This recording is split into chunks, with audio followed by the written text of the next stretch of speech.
Spoken. Word. Make some noise!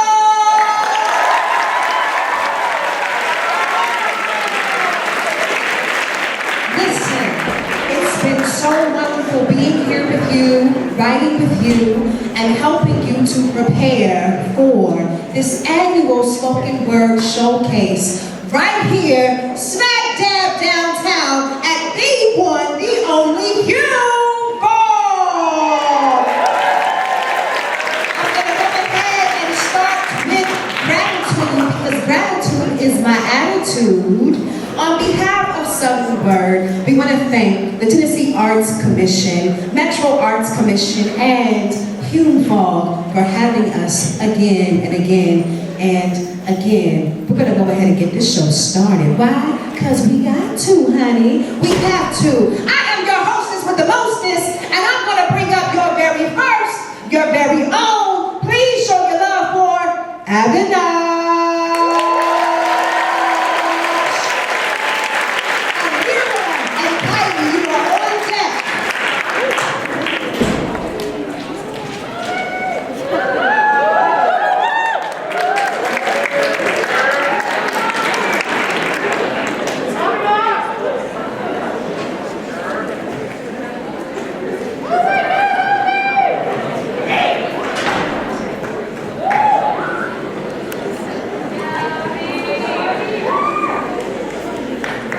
My early childhood is an artist's sketchbook, filled with different colors, some dark, some bright. Blue, green, red, gray, black, white. Too bright, not reality. Too dark, not ideal. Trying to find the perfect mix, but keeping it real. The perfect balance of dark and bright and dark. It stops you from flipping pages, makes you want to continue that one. Adding the perfect balance of color, layer on top of layer. Not too dark, not too bright. I remember thinking I had found a friend, but he just needed an extra player. Approached me at the swings, the chains were cold, the squeaky sheer. The air was crisp, the sky was clear. Slight breeze, and it was 60 degrees. It felt like I was relating to the changing seasons.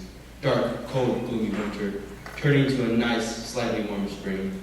Not too dark, not too bright. Being the new kid is like having a goal with no reach in sight.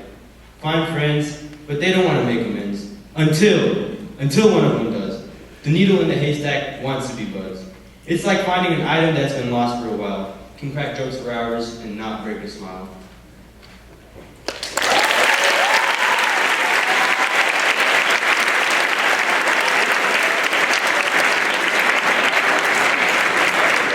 Keep it going, keep it going.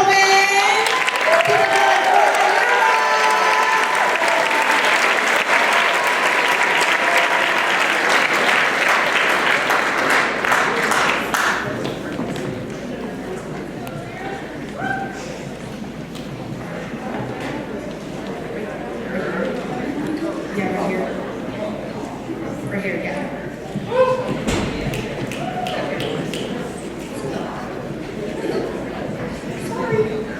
Yeah, like that, thank you.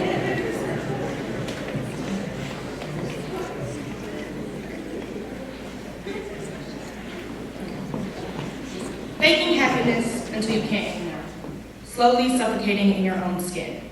It gets tighter with each breath, forcing your happiness until you can't anymore. Seeing a doppelganger in the mirror and wishing it were the real you. A ticking time bomb inside of you. Nothing you can do but to try to put in a pin that will only stall the explosion. With shaky hands, you try to put in the pin. You miss. The timer speeds up. Tick, tick, tick. My experience is a curtain. The fabric covers the windows that let you see who I am. Hoping cool designs are enough so that you don't need to look beyond. People try to open and pry. I send them away with, it's okay. Really, I'm fine. These curtains hide that I play tag with razors and make friends with pills. Only a matter of time before these curtains open against my very own will. My therapist talking about who I am. The real me. The feelings I have hidden from the world, actions that I would be ashamed of my friends and family finding out. They tear away my curtains, leaving me vulnerable and exposed. I quickly try to pick up the torn pieces, putting them back together before she could see me. Good as new, right? The couch beneath me grows increasingly uncomfortable, the silence so large, you can hear an eye twitch and my breathing hitch. I see a tsunami forcefully hitting my land of masks that I built with my own hands, brain, and heart. My brain says, tell them and let them know. While my heart, on the other hand, is saying, don't do it. Please say it isn't so. I open my mouth and I start to feel really, really sick. Y'all remember what I said about tick, tick, tick?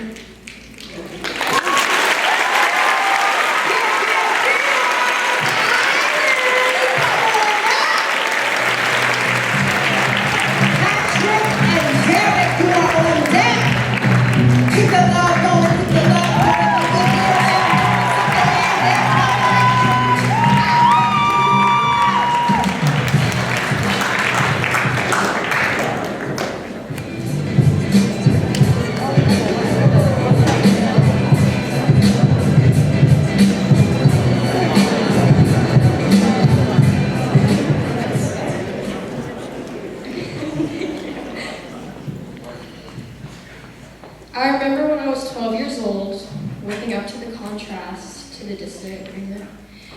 It sounded like a firework soaring through the house.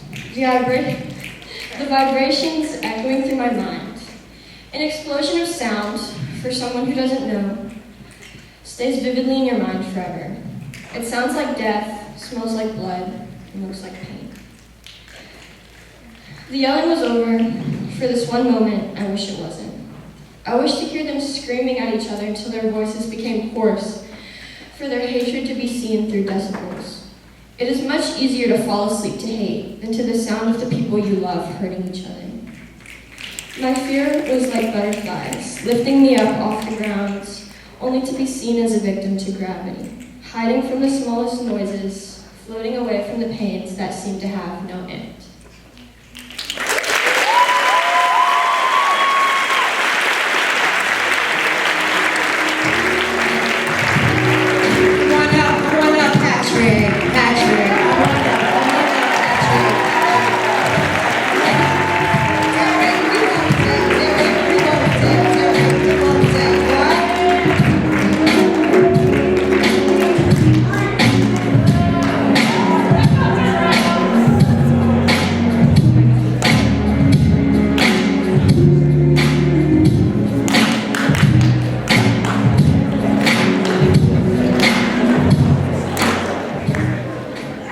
The sharp pain, I know. It rushes through your veins and waves. You try to fight it, but your passion starts to wane and cave. You trust that God will make a way, but the pain, it stays. Sliding through bases and phases of your life like you play for the Braves. Jokes ain't as funny when you're hungry. You're getting tired when you study. You search all day and all night to distract from the fact that you just don't have money. Financial struggle both confuses you and allows you as a child. And that night, I quivered for hours. Misfortune has triggered my powers. My will to continue was hanging by a thread I call lyrical prowess. I realized that my struggles can never write my story. As long as I don't harness unchecked tanks of worry. My counselor's words are empty and flat. She said to adapt my past issues upon the past. Now I use rhyme to paint my life in motion. If I divide time by the ground, success is sure to be a quotient. Everyone should chase a dream. They never seem to recognize that these same things can leave you as a meme for millions of eyes. To sacrifice your whole life for money feels like you're ill-advised. You pop them pills to fill the void you feel inside is your demise. You shine like diamonds in the rough. Great time, there ain't no rush. Invincible, unhingeable, mix cyanide all in my cup. Passions of crime, they tie me up and now I'm lying in the dust. If my rhymes were landmines, the confines of time would bust.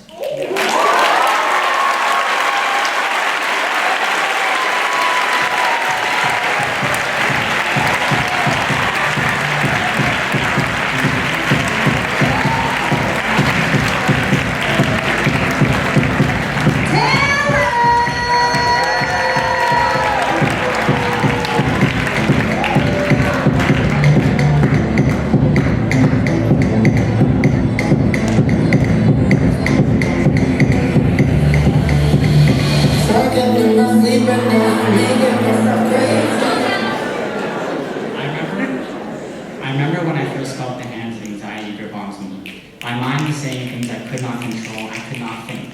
I felt the poison overflowing my brain. I could see with my eyes, but I could not feel with them.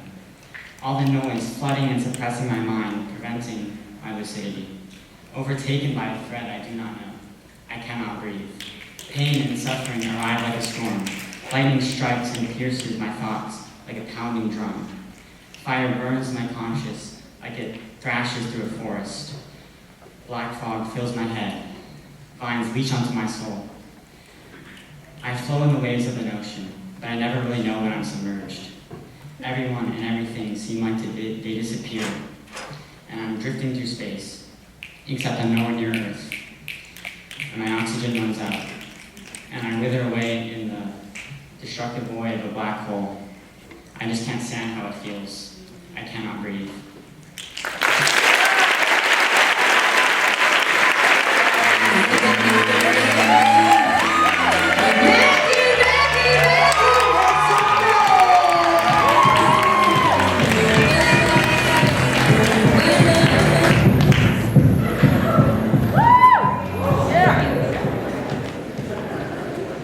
What it's like to have divorced parents for those who don't know. It's like being stuck in the middle of a war-torn country. It's like not having any memories of your whole family, just two separate families.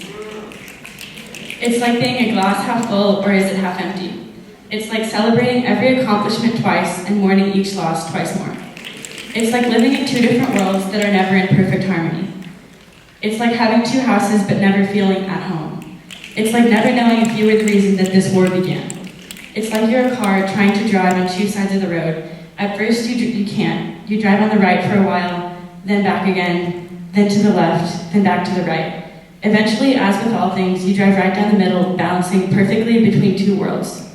My hope is a tire with a knife slashed through it. A tire with the air slowly evaporating out the hole.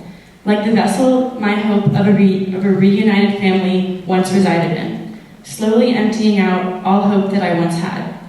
The tire, losing air, unable to balance over the rough terrain below, like the rough terrain that my hope has passed over. The treads losing traction, losing balance, losing hope. I remember my first words after being told those words that changed my life forever. Which house will Santa come to? These were the thoughts of a 5-year-old being told her world was being ripped in half. My lack of knowledge as to what the word divorce meant only prolonged the grieving process. At school the following day, telling my friends that my parents had separated as a badge of pride and honor, then being shocked when I was told that it was permanent. In those early days, I was certain it was only temporary. Here, 10 years later, I'm still waiting. Waiting on the day I arrive home to see both my mother and my father in the same room, discussing the day at work or dinner plans with a smile on their face. Oh well, I guess I'll just keep waiting.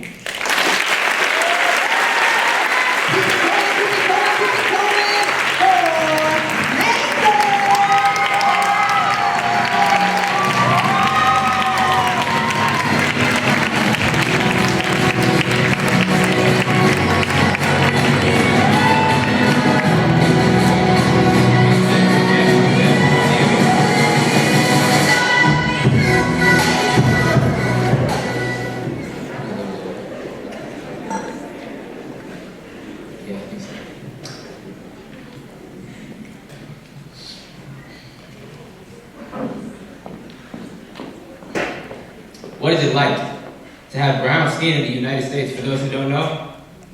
It's like being ridiculed for your calloused hands and the doctor's 1,000 miles away. It's like the bold who cry wolf that nobody believes, but when that day comes, who the wolves gonna eat? It's like living every day like it's your last and praying you don't wake up tomorrow. It's like asking, who praying for me, and praying that one day we see the signs that's just across the street. It's like having to see joy, pain, happiness, suffering, agony, and say, oh, that's me. It's like knowing the truth, but it's putting you behind bars instead of setting you free. It's like knowing how the story ends, but flipping to the last page just in case. It's like liberation, deprivation, excitement, trials, tribulations is deep inside this mind of mine, waiting to be excavated. Like I'm living on borrowed time, and Lord knows these loans ain't cheap. It's like some of y'all want to know what it's like till you see another killed in the street. It's like every day I gotta teach myself again how to walk between the weeds. And I'm hoping just to make it through the week. I look around and I don't see a lot of real love for my kind. I guess it's just a lot on my mind. I remember writing that first verse. Pen felt like a feather dropped off the second dove from Noah's Ark. Resentment and frustration had fueled my thoughts. Nuances I couldn't see. I was blinded by my emotions, but I couldn't set all of them free. I heard voices in my head, echoing the pain of black bloodshed, but so much went unsaid. Cause who gonna say? It feels like being looked at in a zoo when white folks touch my hair and say it's soft. Who gonna say, y'all come up, I cannot stand it when y'all come up to me, say I don't look tall for my age, and act like I don't know exactly what you mean. You focus so much on the labels, oh, cause you're not racist, but you refuse to examine the biases that define the way you treat me day out, day in. I don't know how to push forward when I face pushback from all four corners of the white habitat. I just ask you all to take responsibility. I'm still bleeding ink on the page line after line, and still it's a lot on my mind. My experience is a book written in another language, unknowable only because you refuse to open it and the discussion, deepening your comprehension. My pages are confusing to you, warping your sheltered perception and challenging your shallow understanding of the world. My texture of the front and back cover makes you uncomfortable. I begin to explicate the contents of my pages and you back away, preferring to say in the lie that you aren't born from a lineage of hate. I understand you. I wish to understand you more than you wish to understand me, ironically. Because to live in a world without truth is often easier than the burden of reality.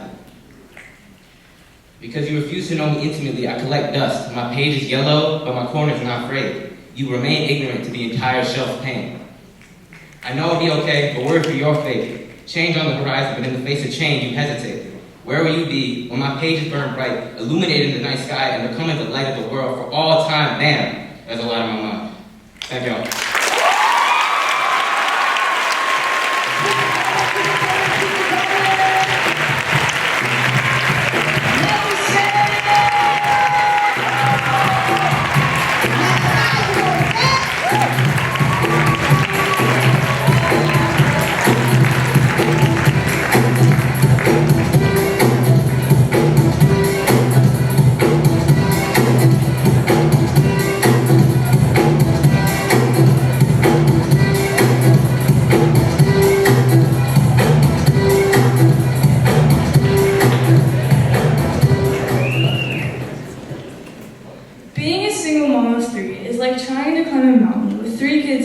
back and in your hands, kicking and screaming and fighting to be let down.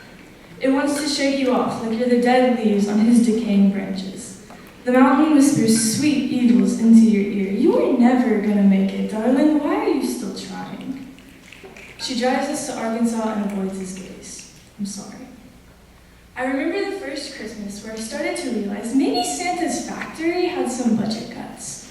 Maybe Santa wouldn't be able to give us a big Christmas this year. Maybe Santa smelled like cigarettes and cheap perfume and wore her best attempt at her makeup from high school because it was all she had and it made her feel pretty. I remember the smell of cookies and mint and the way the new plastic flooded its way into my nose and our cramped bedroom.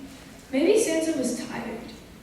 I always tried to stay up on Christmas Eve to catch her in the act, but I never imagined seeing Santa cry. I'm sorry, Santa. You are the little engine who could, and you made it up the mountain, but what comes next? Your brakes failed 5 miles back. Why didn't you get them fixed? It's too late now. This is the decline. Your brakes are stuck. You can't stop. You won't stop. Because you're the bigger little engine that could, and you couldn't change the tracks. I'm sorry, little train. I hope the dirt was soft.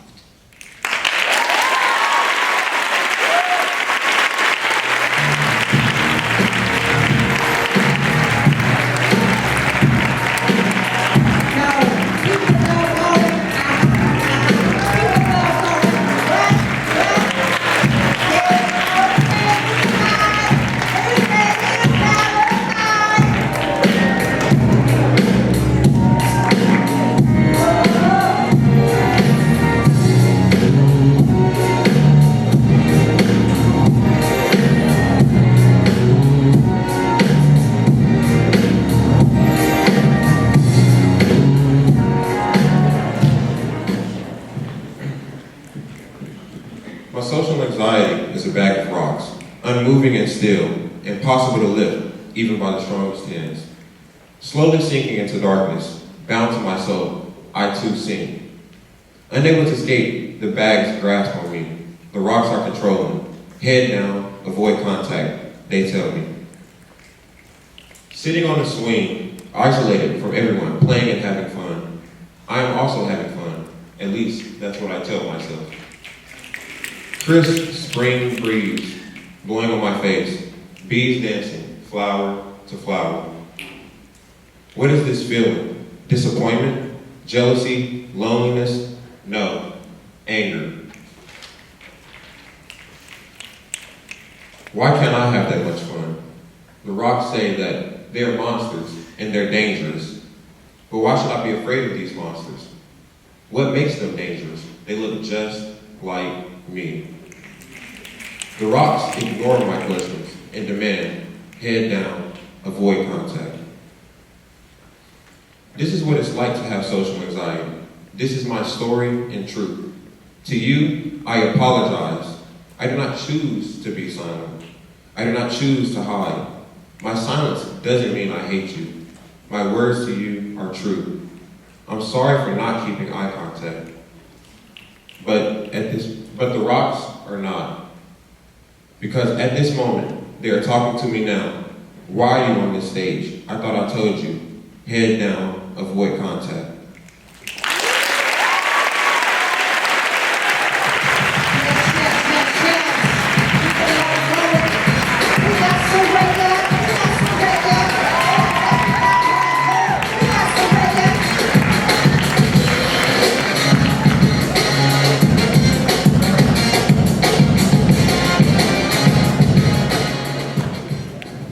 What it's like to have a single parent, for those who don't know. It's like running down a suburban alleyway searching for how it used to be. It's like an owl carrying messages through a minefield of disagreement, no man's land. It's like a hitchhiker, each free ride a different rental house. It's like being an inconvenience because God save us if anyone had to take responsibility for longer than a week. It's like Chris Harrison watching dozens of bachelors break my mother's heart. It's like global warming cursed my home, extreme weather patterns impossible to predict. It's like my one perfect moment, but the spotlight can't find me. Is it even trying? It's like a high school rivalry ending in tears of I forgive you, I love you. It's like a thoughtful tattoo that heals but never goes away. My longing is a riptide, pulling me under, ripping at the ground on which I stand, an invisible force desperate to ignore, too strong to avoid. I push through waves to reach the untouchable horizon. My foundation is whipped away, crashing back down on me in my hesitation. I let it carry me downstream. No rescue, yanking my skirt, gripping my lungs. My longing carries me 10 miles down the beach. My longing is distant but never gone. I sat small on the base of the red carpeted stairs, legs sinking into tiny, fluffy, rough fabric, my mother's t-shirt in my hands, cotton cut-collared cloth like silk against my skin, inhaling her perfume, the smell of her embrace woven into thread. Salty tears falling down my cheek into my mouth, feeding the growing pressure in my head, only 5 years old, in a home that felt miles away from home. Father passes the phone. Mother just on the other side. I miss you. A sigh of relief.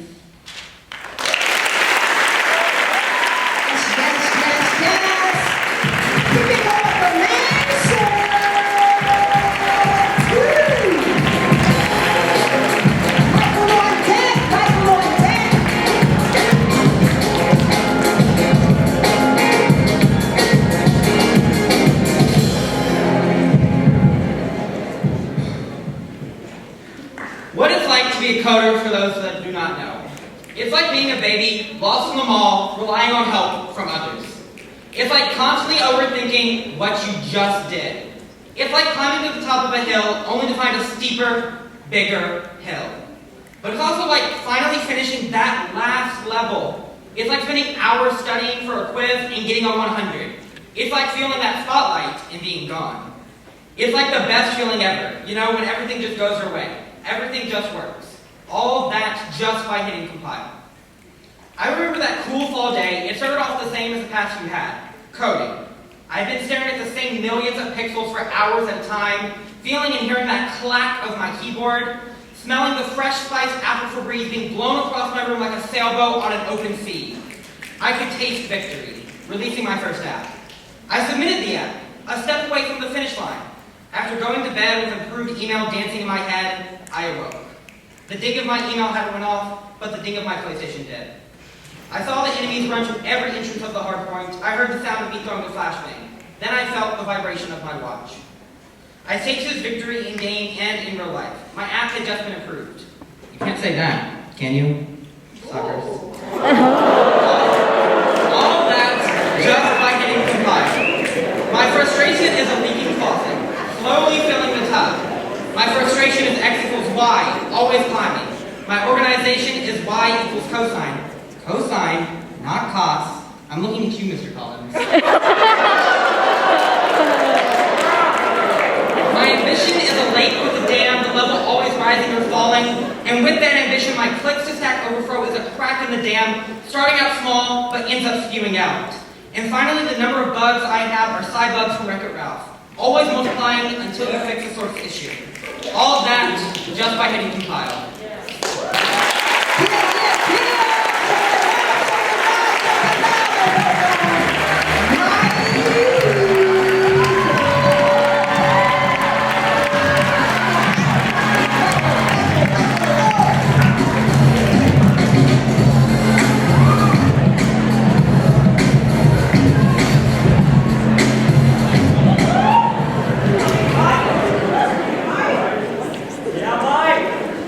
What it's like to be me. For those who don't know, it's like a fork in the road every time the sun rises. It's like looking for a key to the door with an ever-changing lock. It's like blindly following a path with no clear end. Who am I to say what it's like to be me when I don't even know myself?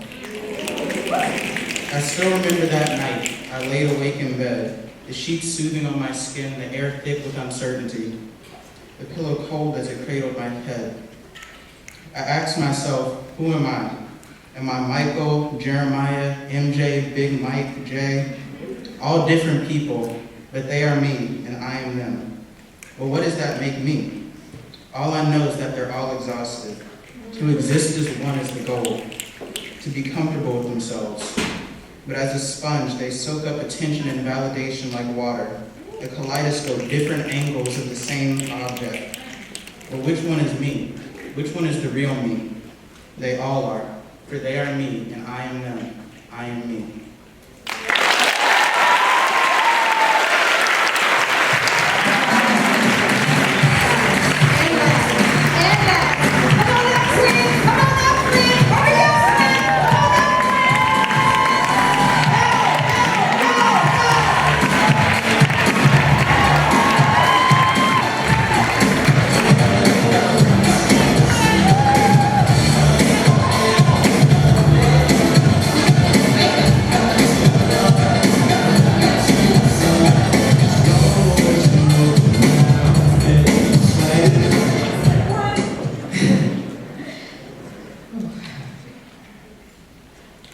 To be normal is like existing on your own until someone tells you you are different. You think, I am normal, what do you mean? You walk down the street, someone speaks to you in another language. You say, I'm sorry, only English. It's like thinking you're the same, equivalent. 4 equals 2 squared, but you are not. You are a penny. Silvery zinc on the inside, soft brown copper on the out. But Quinn, what do you mean? You can find pennies everywhere, but can I? I know I am normal. I see me on the internet, in the media, on the news. Shooter in Atlanta kills 8 women. Women of yellowish pale complexion. This is normal. But living in the South is like living in a box of crayons with only primary colors. There is red, yellow, blue, but where is the green? Where is the orange, the purple? I know they exist, but my eyes, they can't see. This is normal. I remember my grandmother, so free and careless, and she does not hesitate to make change. But she too does not know. She does not feel the confusion of being unwelcomed. She does not know my normal. My existence is a purple carrot, unfamiliar, unknown, exotic. Mistaken to be a yam, a beetroot, a rare radish. But purple carrots are natural. Normal to the ground, normal to the earth, normal to me. I am normal.